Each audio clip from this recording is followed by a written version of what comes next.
Now, our next guest is music royalty. Tony Hadley is the former frontman of Spandau Ballet, one of the biggest bands of the 80s. And now he's bringing all of the hits and more to Australia. And Tony Hadley joins us now live from London. Tony, welcome back to Sunrise. It's lovely to chat. Hi, how are you? You okay? Yeah, good. And we're looking forward to having you back in Australia. Such a nice walk down memory lane, that set-up story then. You've been giving us hits for 40 years. How are you feeling? Well, I was thinking, who's that handsome young fella there?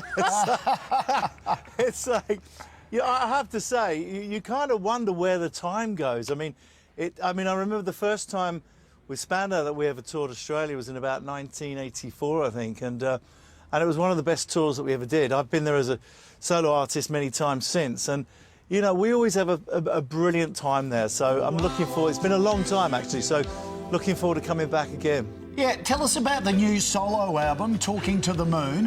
How would you describe it for Spandau fans? To Spandau fans, I think a little bit unexpected. I mean, it's Talking to the Moon. It's an album I've been working on for a long time. Kept writing new songs, remixing, and everything else. It's quite anthemic. It deals with big I love you, I love you, I love you, and then I don't love you, I don't love you. But it also deals with other kind of issues like alcohol addiction and stuff like that. So it's a real, that makes it sad, but it's a big anthemic album, and with some very heartfelt songs there as well. So it's going down really well. We had Album of the Week on BBC Radio 2 in the UK, and Single of the Week as well. So thank you very much. Yeah, it was great. So hopefully people in Australia will respond to the album and hopefully like it. Well, I think they will, because there's lots of Spandau Ballet fans down here.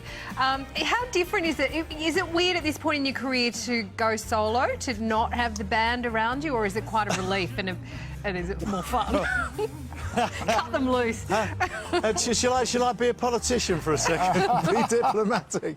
I have to say, I mean, I don't know if people realise, but I was only effectively in Spandau Ballet for 10 years. We sort of signed a record deal in 1980, to cut long story short, and then we broke up in 1990. Not my fault, by the way.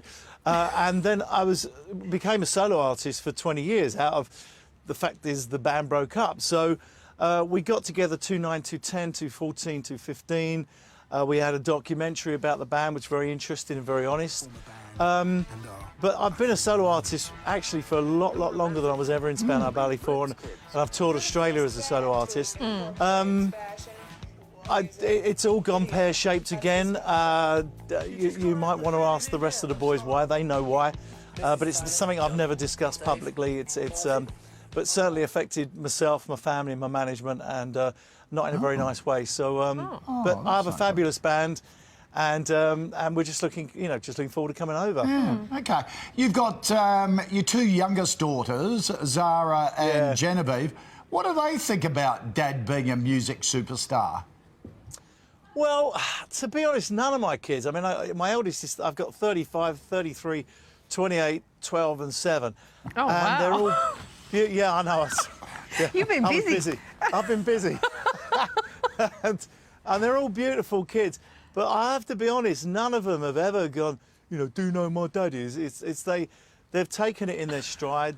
Sometimes when I'm on TV, my 7-year-old will go into school and they say, oh, we saw your dad on the TV, and she's like, oh yeah, well, that's just what my dad does, I don't think any of them sort of overly kind of, they certainly don't think anything. I'm just their dad, It's as simple as that. But it's nice. Can I say, Tony, and I'd say this if you weren't sitting here in front of us, for some 80s rockers don't age that way. It must have been quite a hard decade on the old liver. What are you trying to say? Well, you're aging very well. You're looking good. Amazing. I tell you what, Los Angeles is amazing what they can do these days. Don't spoil it. I've not done any of that, I promise you. I've not done. But, well, the way I look at all that plastic surgery malarkey is, if you're a top Hollywood star and you've got millions in the bank and everything else, and they can't get it right for those top Hollywood stars, then the rest of us ain't got a hope in hell. I agree. No. Let's be honest. Hey, mate, we can't wait for the tour. It was, I think, five years ago you performed in the Sunrise studio, so we'd love to have you back when you Well, I'd love to when you come out I'd love later. to come back. Yeah, Excellent. I was last back with Spandau, so I'm back on my own again with Excellent. I call them the fabulous TH band. So yeah, super looking forward good to on it. you. Great, Pop great in. show. We'll put the kettle on. Exactly. Thank you very much. All right, mate. Thank you. See you soon. Take care. Bye-bye. Thank Tony you. Hadley's Australian tour kicks off in Adelaide in February, with shows in Brisbane, Sydney, Melbourne and Perth. Tickets are on sale now.